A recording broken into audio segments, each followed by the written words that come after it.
Hello বন্ধুরা, good morning. কেমন আছেন? আশা করছি সকলেই ভালো আছেন।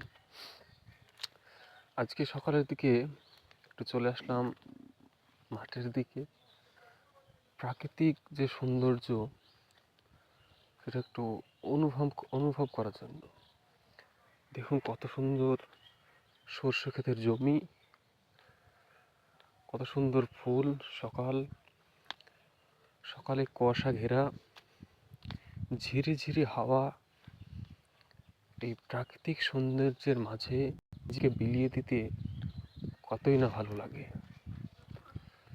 তো সেই সৌন্দর্যটা আপনাদের মাঝে একটু তুলে ধরছি। দেখুন একই জমিতে কত সুন্দর দুই ধরনের চাষ করেছে, খুবই ভালো লাগছে। তো আপনাদের ভালো লাগলে অবশ্যই লাইক করবেন ও চ্যানেলটিকে সাবস্ক্রাইব করবেন। ধন্যবাদ।